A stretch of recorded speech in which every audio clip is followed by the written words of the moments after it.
ಎಲ್ರಿಗೂ ನಮಸ್ಕಾರ. ಪ್ರಿಮನು TV Kannada YouTube ಚಾನಲ್ಗೆ ನಿಮ್ಮೆಲ್ರಿಗೂ ಕೂಡ ಸ್ವಾಗತ. ಸ್ನೇಹಿತರೆ, ಇವತ್ತಿನ ವಿಡಿಯೋದಲ್ಲಿ ಪರಿಸರ ಅಧ್ಯಯನಕ್ಕೆ ಸಂಬಂಧಪಟ್ಟ ಹಾಗೆ ಒಂದಷ್ಟು ಪ್ರಶ್ನೋತ್ತರಗಳನ್ನು ನಿಮಗೋಸ್ಕರ ತಗೊಂಡು ಬಂದಿದ್ದೀನಿ. ಆ್ಯಕ್ಚುಲಿ ಇದು 2021ರಲ್ಲಿ ಏನು TET ಪರೀಕ್ಷೆ ಆಯಿತು ಪೇಪರ್ 1ಗೆ ಸಂಬಂಧಪಟ್ಟ ಹಾಗೆ. ಆ ಒಂದು ಪರೀಕ್ಷೆಯಲ್ಲಿ ಪರಿಸರ ಅಧ್ಯಯನಕ್ಕೆ ಸಂಬಂಧಪಟ್ಟ ಹಾಗೆ ಏನು ಪ್ರಶ್ನೆ ಪತ್ರಿಕೆ ಇತ್ತು ಅದರ ಒಂದು ಕ್ವೆಶನ್ಸ್ಗಳನ್ನು ನಾನು ನಿಮಗೋಸ್ಕರ ಈ ಒಂದು ವಿಡಿಯೋದಲ್ಲಿ ಪ್ರೆಸೆಂಟ್ ಮಾಡ್ತಾ ಇದ್ದೀನಿ. ಸೊ ಯಾರೆಲ್ಲ ಈ ವಿಡಿಯೋನ ನೋಡ್ತಾ ಇದ್ದೀರಾ ಎಲ್ಲೂ ಕೂಡ ಸ್ಕಿಪ್ ಮಾಡದೆ ಪೂರ್ತಿ ವಿಡಿಯೋನ ನೋಡಿ, ಜೊತೆಗೆ ಸಬ್ಸ್ಕ್ರೈಬ್ ಮಾಡ್ಕೊಂಡು ನೋಡೋದನ್ನ ದಯವಿಟ್ಟು ಮರಿಬೇಡಿ ಅಂತ ಹೇಳ್ತಾ, ಜಾಸ್ತಿ ತಡ ಮಾಡೋದು ಬೇಡ, ಬನ್ನಿ ಆದಷ್ಟು ಬೇಗ ಇವತ್ತಿನ ವಿಡಿಯೋದ ಮೊದಲನೇ ಪ್ರಶ್ನೆ ಏನಿದೆ ಅಂತ ನೋಡ್ಕೊಂಬರೋಣ. ಸ್ನೇಹಿತರೆ, ಮೊದಲನೇ ಪ್ರಶ್ನೆ ನೋಡಿ ಈ ರೀತಿ ಇದೆ. ಅಯೋಡೆಕ್ಸ್ನಲ್ಲಿ ಅತಿ ಹೆಚ್ಚಾಗಿ ಬಳಸಲಾಗುವ ರಾಸಾಯನಿಕ ಔಷಧ ಯಾವುದು ಅಂತ ಕೇಳಿದ್ದಾರೆ.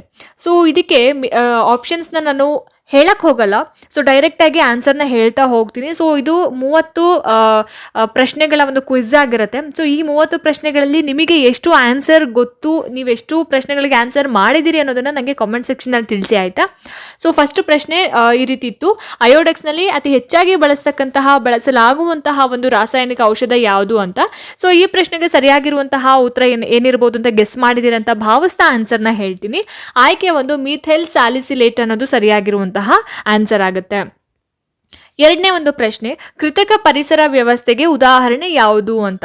ಅಂದರೆ ಆರ್ಟಿಫಿಷಿಯಲ್ ಪರಿಸರ ವ್ಯವಸ್ಥೆಗೆ ಯಾವುದನ್ನು ನಾವು ಎಕ್ಸಾಂಪಲ್ ಆಗಿ ಕೊಡ್ಬೋದು ಅಂತ. ಸೊ ಯಾವುದಿರ್ಬೋದು ಹಾಗಾದರೆ ಆನ್ಸರು? ಅರಣ್ಯನ, ಸಾಗರನ, ಮೃಗಾಲಯನ ಅಥವಾ ಹುಲ್ಲುಗಾವಲುನ ಅಂತ. ಸೊ ಕೃತಕ ಅಂತ ಬಂದಾಗ, ಆರ್ಟಿಫಿಷಿಯಲ್ ಅಂತ ಬಂದಾಗ ನಾವಿಲ್ಲಿ ಆಪ್ಷನ್ 3 ಮೃಗಾಲಯ ಅನ್ನೋದನ್ನು ನಾವು ಸೆಲೆಕ್ಟ್ ಮಾಡ್ಬೋದು ಆನ್ಸರ್ ಅಂತ ಹೇಳಿ. ಸೊ ಆಪ್ಷನ್ 3 ಮೃಗಾಲಯ ಅನ್ನೋದು ಸರಿಯಾದ ಆನ್ಸರ್ ಆಗುತ್ತೆ.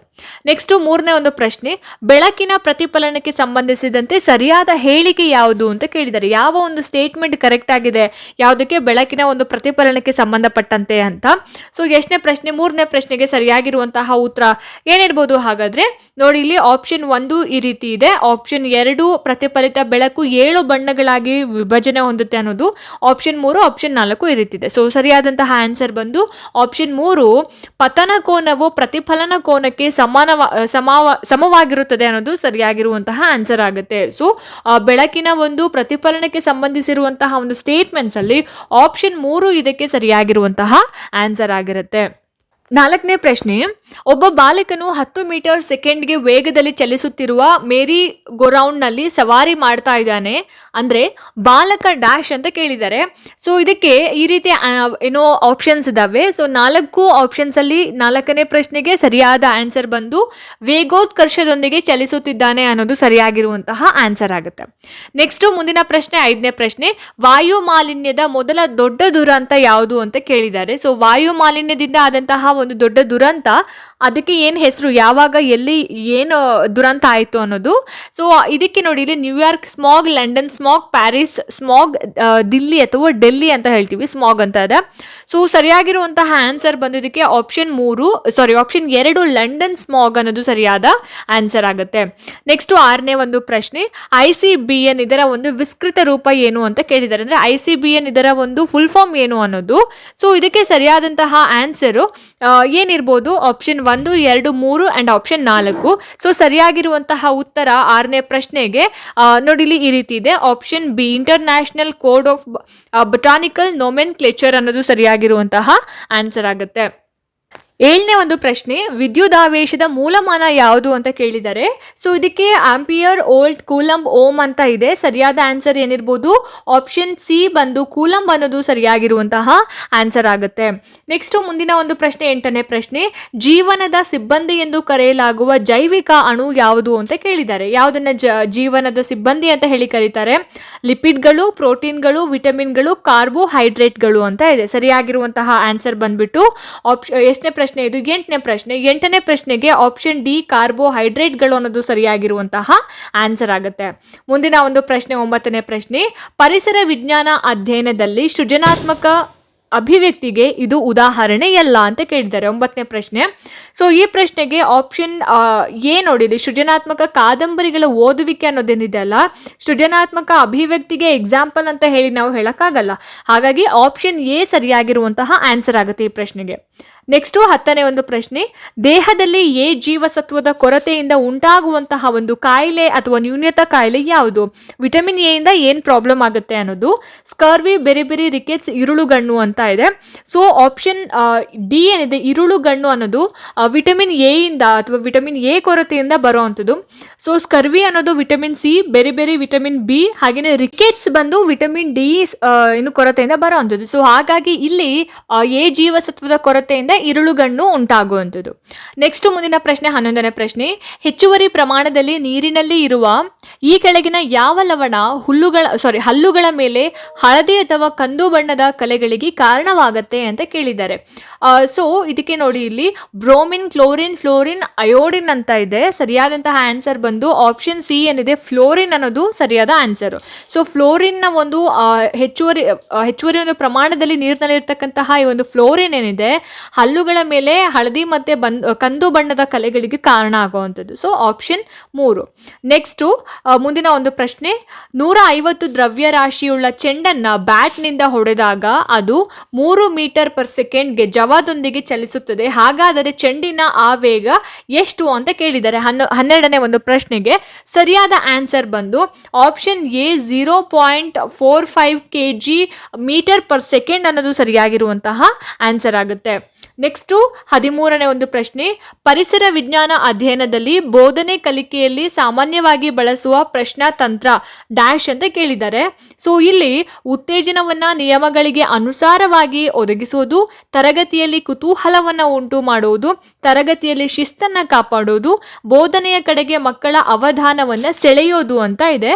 ಸರಿಯಾಗಿರುವಂತಹ ಉತ್ತರ ಬಂದು 13ನೇ ಪ್ರಶ್ನೆಗೆ ಏನಿರ್ಬೋದು, ಆಪ್ಷನ್ ಬಿ, ತರಗತಿಯಲ್ಲಿ ಕುತೂಹಲವನ್ನ ಉಂಟು ಮಾಡೋದು ಅನ್ನೋದು ಆನ್ಸರ್ ಆಗುತ್ತೆ.